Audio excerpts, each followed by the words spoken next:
What's going on YouTube? I'm AmaterasuNinja here and we're back with another Summit Pro Tuning guides for you guys today. And we got full battery Summit this week. If you guys don't know, if you guys are new to the channel, I do these Summit videos weekly. So if you play Motorfest and you're gonna get some free rewards, you can definitely hit the Summit up, watch my videos, and get a jump start on some of the newer vehicles, that the ones that they make you buy essentially, or the ones that they force you to make. So essentially I don't try to hold your hand throughout the whole summit. I used to do that, but I find it easier just to focus on the two vehicles that they usually make you buy. One of them this week being the Lotus, which is here, and then some brand new car. Uh, the Lotus, obviously you do already have to buy it from the get-go from doing the electric race. I don't know what it was called exactly. I think it was electric something. Anyways, I already had this vehicle, so I already had it tuned, and you're gonna see that at the end of the race. I usually put my tunings at the end of every race, so just keep that in mind. So if you want to skip ahead and then come back and see how it performs, the only reason I do it this way is usually because I like to show off how the vehicle will perform. And with that being said, let's just get into it, because yeah, we got a simple one. We only got two races this time. We got two vehicles to work on, and I hope you guys find this useful. So if it does, don't forget to drop a like, leave a comment if you want, and don't forget to subscribe, because I make these videos weekly.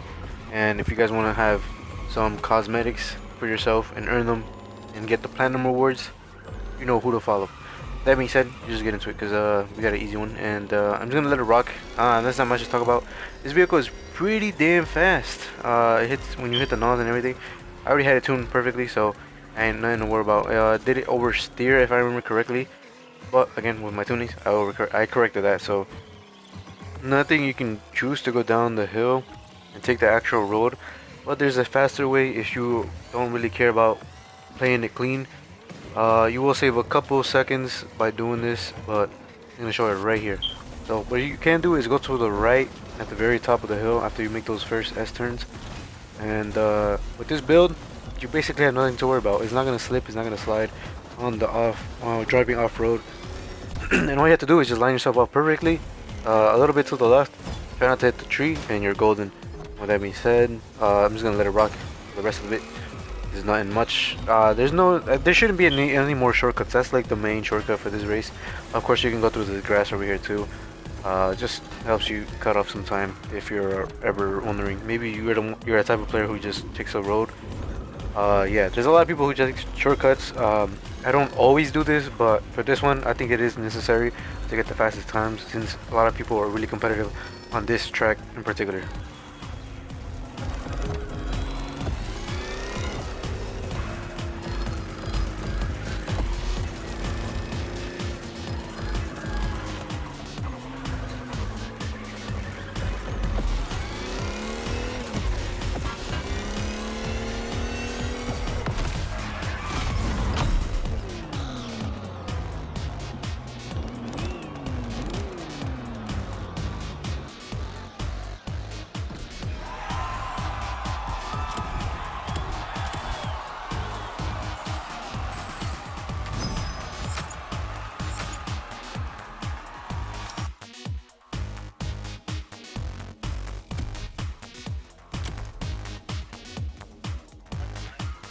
Final drive -4, power distribution 44 and 56, brake balance 58 and 32, springs +10 front, -10 rear, damping compression front -8, rear -12, rebound +5 front, +2 in the rear. Anti-roll bar, and yeah, anti-roll bars -5 and -6 respectively.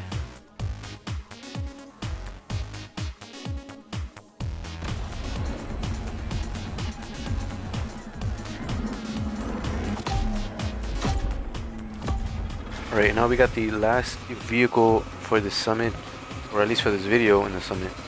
I did end up using these two vehicles throughout the summit. I got a pretty decent score. This vehicle was a little bit harder to tune for some reason.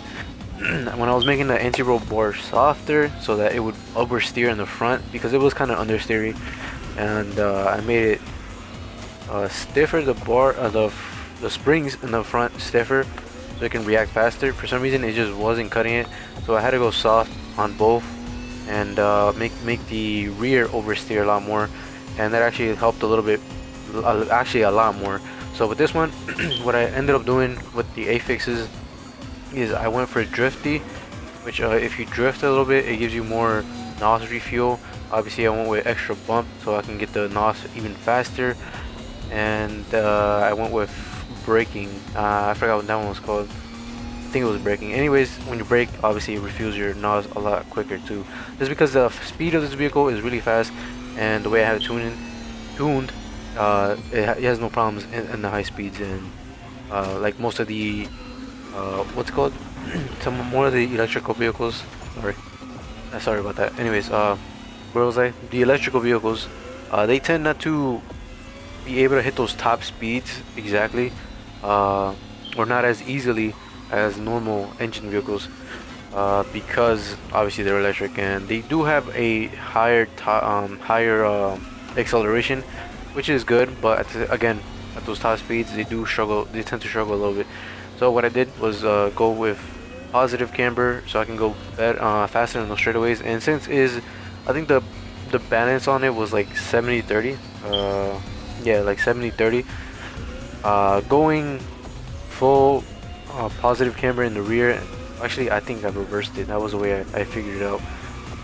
So it was better to handle if you had negative camber in the rear, which is better for gripping around these turns, and positive camber in the front, which is for straightaway speeds. And that actually really helped me out. I did have a different tuning, and I did pretty well. I had like at the end, in terms of score, I had like 113,000 score, but with this build I ended up getting 1,700 score. And it just depends on how you take the turns. I know I was hitting a few walls, so it did slow me down a little bit. So what I'm trying to do now is just, you know, clean up my lines, but essentially, you know, I still got a pretty decent score even with a little bit of those messed up turns. With that being said, that's not much to talk about here, but once again, I want to ask you guys if it does help you out, and if you guys enjoy this content, please, for me, hit the subscribe button. It's absolutely free. Also, drop a like. Especially a like. If you don't subscribe, then at least drop me a like, so I know that these videos are actually helping out people. Don't forget that, please. And with that being said, help out this channel. Don't forget to follow me on Twitch. AmaterasuNinja, same name as the channel. Yeah, and I'll see you on the next one. That being said, have a wonderful fucking day. I love you guys, and I'll see you on the next one. Peace out. Deuces.